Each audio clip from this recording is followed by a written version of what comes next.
Wireless cellular communications keep growing as an imperative for emergency responders.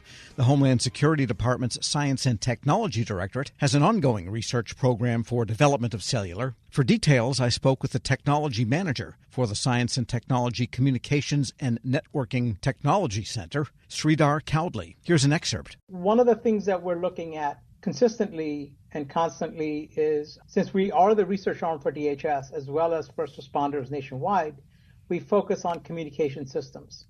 And how does a first responder and or DHS operator communicate in the field?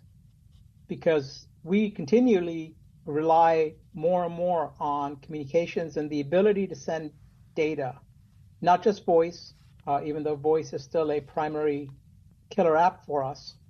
We want to be able to get data, significant data across, whether it's video, images, and or file sharing, to do our job effectively and efficiently. So in terms of what we do is we begin by looking at what do we use, what are our tool set, how do we operate, what are the research gaps, at which point DHS S&T comes in and starts saying, how do we close these research, these gaps that we've identified in R&D. Right, and just a brief then thought on the idea of voice being still significant, but if voice has to be accompanied by data generally, what does that do to the old push-to-talk type of thought? Well, it really brings it to the forefront. Keep in mind that we've often heard that voice is a killer app, but increasingly we're starting to get data as a critical requirement. I'll give you a great example. We were working with Customs and Border Protection, and we were working on a number of challenges for them. A lot of times these Border Patrol agents leave their cars and then they're not connected for 5 hours. So they're essentially out of pocket. And so when we were looking at, well, do you need data?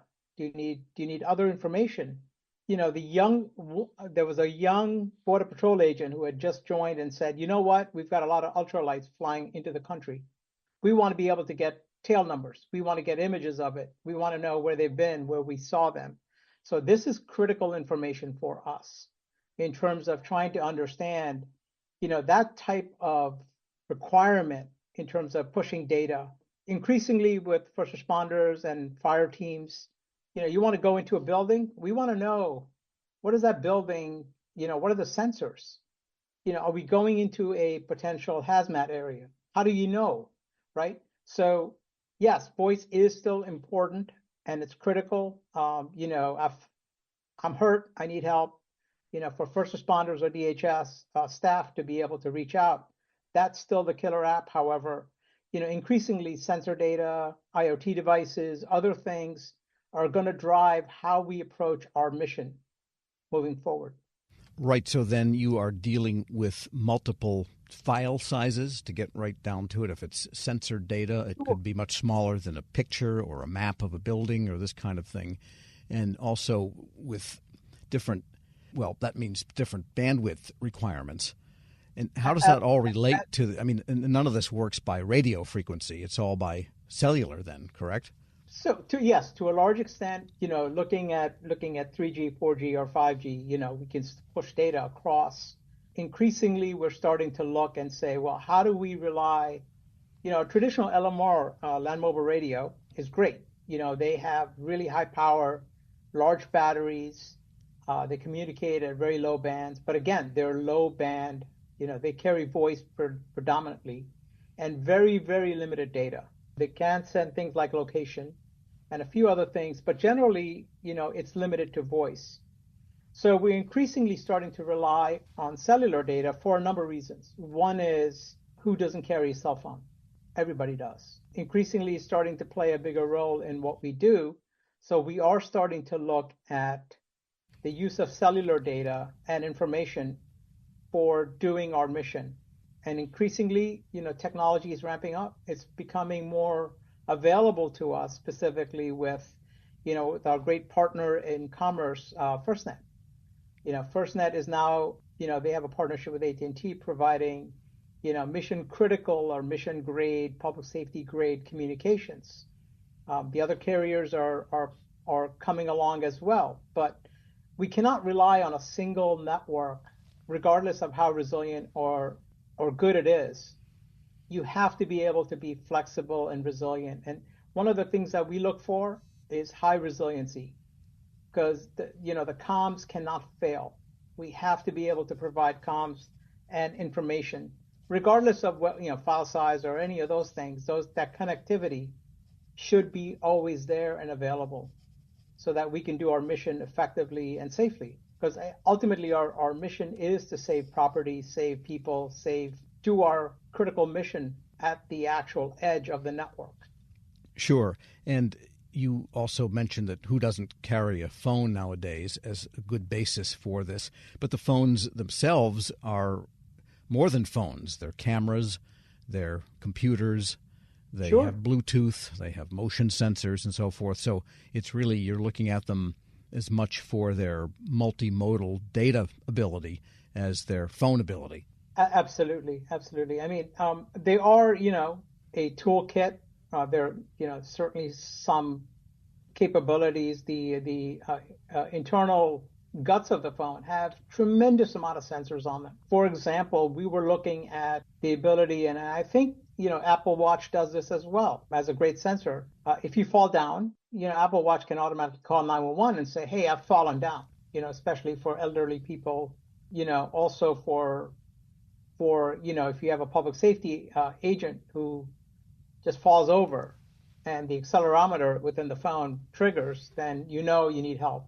Or it could be a trigger to say, hey, do you need help? Kind of a thing. So certainly, yeah, it's critical and vital. So we've been looking at cellular technologies and capabilities to integrate into the existing land mobile radio framework. And cellular networks, of course, are shared. They're a type of mesh, I guess you might say. And so with the FirstNet program, there is a priority tunnel, if you will, for lack of a better word, through that particular network. Talk about more how you get resiliency, and also priority, I think, is crucial. What are your strategies for that side of it? Sure. I've got to give kudos to CISA, DHS, Cybersecurity Infrastructure Security Agency. They have been shepherding and leading something called wireless priority services in the 3G, 4G world. And that basically allowed users to kind of ramp up and get priority services. The difference now with FirstNet and as well as some of the other carriers are now providing what they call quality of service. And they also have key performance metrics that they look at.